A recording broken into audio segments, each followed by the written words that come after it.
Last year, I turned 30. Astrologers like to call this your first Saturn's return, when the planet has completed its first full orbit and returned back to the exact position it was the moment you were born.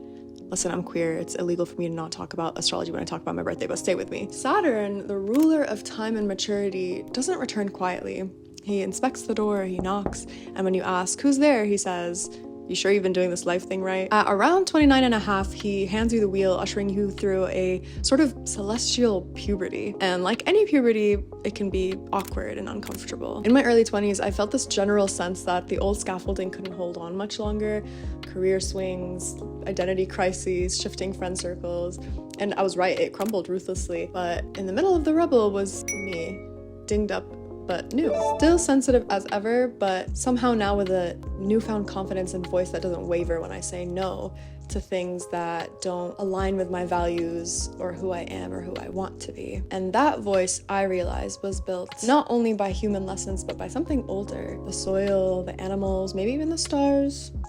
I don't know. I have a handful of stories to tell about aging, and they're not all mine.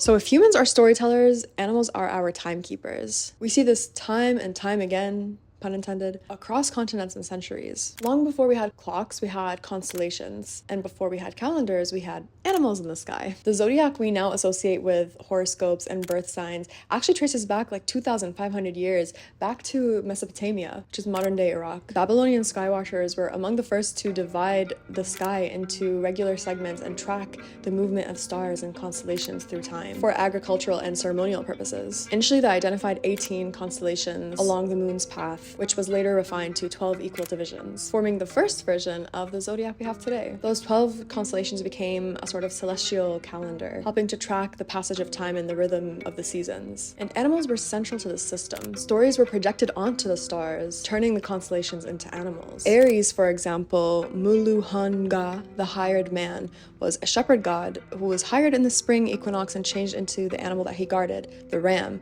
signaling the start of the planting season. And we have Taurus, Mul Apin, the heavenly bull, representing fertility in the heart of spring, harvest season in the fertile crescent. And Scorpio, Mul Girtab, the creature with a burning sting, which appeared as the days shortened and the light faded, symbolizing the death of the sun and the dissolution of the year. Later, the Greeks adapted this system, translating it into zodiakos kyklos, meaning circle of animals, and they layered their own mythology on top of it. For example, the three horoscopes mentioned, Aries became the golden ram of Phrixus, Taurus was linked to Zeus's bull form, and Scorpio was the creature that killed Orion. These were cultural overlays, turning an agricultural calendar into a mythic drama, but the roots remained. Ancient humans using animals in the sky to measure time on Earth. The Chinese zodiac, which developed independently from the Mesopotamian Greek one, similarly embedded life within a cycle of animals, each assigning its character to a year. For example, the resourceful rat, the diligent ox, the playful monkey, the vigilant rooster. I, for example, was born in the year of the dog, more specifically the wood dog. People born during this period were said to exemplify the animal's supreme faithfulness and always standing up for loved ones and noble causes with sincerity, patience, and justice top of mind. I mean, I try my best. Even today, echoes of this animal-based timekeeping remain, though of course less seriously. For example, Groundhog Day, which if you don't know is this silly little tradition that happens around February 2nd, where a groundhog, most famously Punxsutawney Phil, reacts to its shadow, and the way that it reacts is said to predict how much more winter you're gonna get and whether spring has arrived or not. It's Punxsutawney Phil!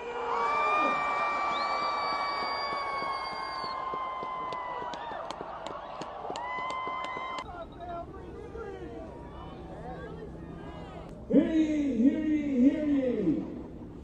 Now on this February 2nd, Punxsutawney Phil, the seer of seers, the prognosticator of all prognosticators, was awakened. There's a shadow up here. Get ready for 6 more weeks of winter this year!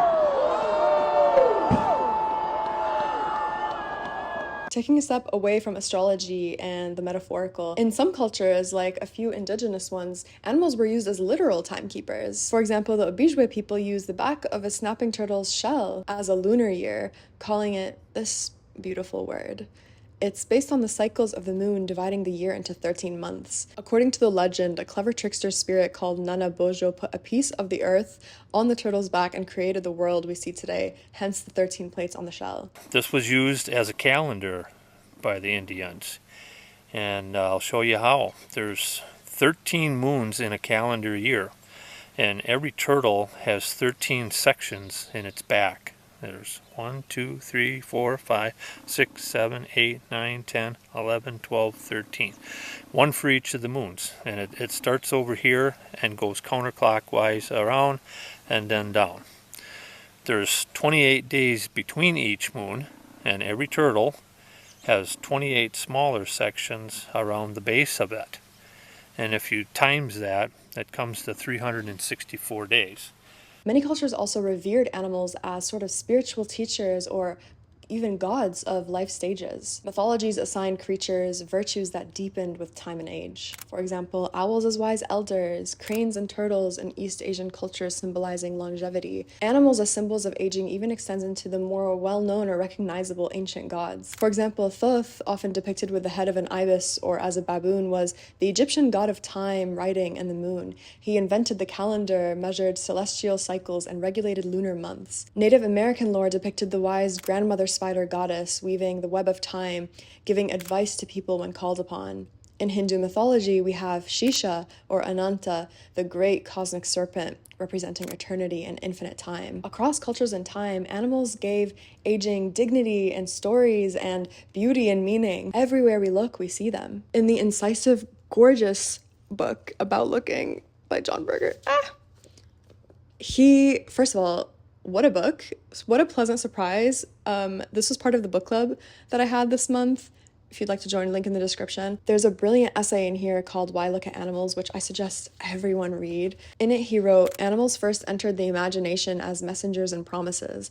Cattle had magical functions, sometimes oracular, sometimes sacrificial.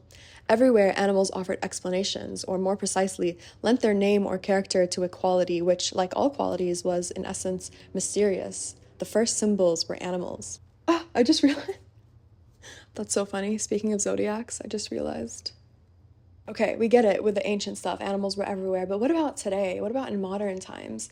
Well, even in science, animals are the bookmarks of time. Our understanding of Earth's history is literally divided into chapters defined by them. We don't just study animals in science, we orient ourselves by them. The Cambrian explosion, for example, over 500 million years ago, marks the sudden appearance of complex animal life. Trilobites, brachiopods, and strange soft-bodied creatures that seem more like dreams than ancestors. Then came the Jurassic, home to the iconic rise of dinosaurs, whose fossils we now use to date rock layers across the globe. Pleistocene is the epoch of mammoths, saber-toothed cats, and giant ground sloths, creatures that defined an entire age of ice and migration. These animals didn't just live through time, they made time. We use their remains to understand how continents moved, how climates shifted, how long ago a layer of sediment settled. So animals are how we tell the story of our planet, through their bones, their presence, their absences, their transformations. Now the bitter irony, while we let animals symbolize time and eternity in our metaphors and our stories, in the muck of modern life, we've plucked animals from their pedestal in the stars and put them on our plates, in our clothes, in our skincare, in our makeup, our drugs, denying them ages and stages of life despite using them to mark our own. Animals used to be integral to our lives and our sense of time, but in the modern era, they've become invisible commodities. We don't allow them to be animals anymore, at least not in any true sense with natural behaviors and life stages. They're, as great philosopher Lana Del Rey says, born to die. Quickly, for us, their entire existence a brief blink in captivity. I want you to picture an elderly human, your grandpa, your great-grandma. Can you see the way their skin folds on their face, mapping the life that they lived, or the changes in the choreography of their gait? Now picture an elderly dog, the silvered muzzle, the gentle sag of their skin. What about an elderly cat? Her once sleek coat now uneven and all scraggly, her movements slower but somehow still elegant. Booba sharpening into Kiki, and we love them all harder for it. Now I want you to picture an elderly cow. Can you see the way time etches itself onto her? How her coat that used to be all smooth and glossy now grows coarse and mottled, dignified little sprinkles of silver all over her face, how her horns have slackened, curving into imperfect arcs. Can you picture an elderly goat, an elderly pig, a chicken, a sheep? The truth is you probably can't, because they rarely live long enough to show us. Animals, especially the ones farmed for food, are denied the gift of time, aging, which we resent, we hide from, we fight. We spend billions on anti-aging creams and supplements and potions and waging war against it, and then take it from animals without even blinking. Walk into any cosmetic store and you'll see the irony on the shelves. Anti-wrinkle serums and youth elixirs made with animal-derived substances. Collagen creams are extracted from animal skins and bones, slathered into jars of moisturizer. Beef tallow is just a fancy name for processed cow fat. Placenta, snail mucin, rabbit tested. They all promise erase your fine lines, stay youthful. But that youth is stolen, not created. We quite literally siphon years off of animal lives to add to our own. Like, we're basically vampires, parasites. And it's not even to extend our ages, it's just to pretend that we aren't aging. That's the illusion, that of course we revere time. I mean, we beg for more of it, we mourn it when it's cut short, we mark it with big birthday celebrations, but in truth, we treat it like something to conquer, to dominate, to domesticate. We soothe our human anxieties by hoarding it all for ourselves. We name years after pigs and cows, and then kill them before their first birthday. The animals we farm for these purposes exist in a state of arrested life. Their youth is cut off so that we can delay the spotting on our faces for a couple years, give or take. A pig would live 50 times longer if not sent for slaughter at 5 months old. That's like taking a human who could live to 80 years old and killing them at 1.5 years. Chickens, whose natural lifespan is around 10 years, rarely live to see their first. Dairy cows are babies when they're impregnated, babies when they're milked, and still babies by the time they're sent for slaughter. In factory farms and slaughterhouses, the concept of aging is virtually non-existent. We often talk about cruelty in terms of the actual physical pain and suffering inflicted, but there's also the cruelty of time stolen. It's totally natural that as humans we fight tooth and nail against aging. It's an instinct we share with all animals who fight desperately for their life when threatened. You know, the rage against the dying of the light. The only difference is with animals, the threat is real and it's imminent, and it's us. I want to age gracefully, of course, but maybe gracefully means accepting that aging is not the worst thing. Writer and scientist Robin Kimmerer once said about how ponds age. The bottom gradually fills in until the pond becomes a marsh, and maybe someday a meadow, and then a forest. Ponds grow old, and though I will too, I like the ecological idea of aging as positive enrichment rather than progressive loss. I want whatever is the opposite of anti-aging cream. I want pro-aging creams, whatever it takes to give animals the chance to grow old. Like when we look at our elders, we think, God, how much beauty and love is stored in those old bodies. How many stories. We've distorted and repurposed animals' bodies to tell our stories for us. I think that they deserve a chance to tell their own. We need to see aging as the gift that it is. Alright, thanks for watching this video. If you enjoyed or if you want to support, I have a link to my Patreon in the description below, but even just a like or a subscription goes a long way. Speaking of aging, in my next video, I'm going to share how I celebrated my 30th birthday last year without throwing animals under the bus. I went all in, it was a summer camp themed, all vegan, super low waste party, kind of microdosing activism through laughter and s'mores. It was the best party I've ever had. You're invited to the next one. See you next time. Bye.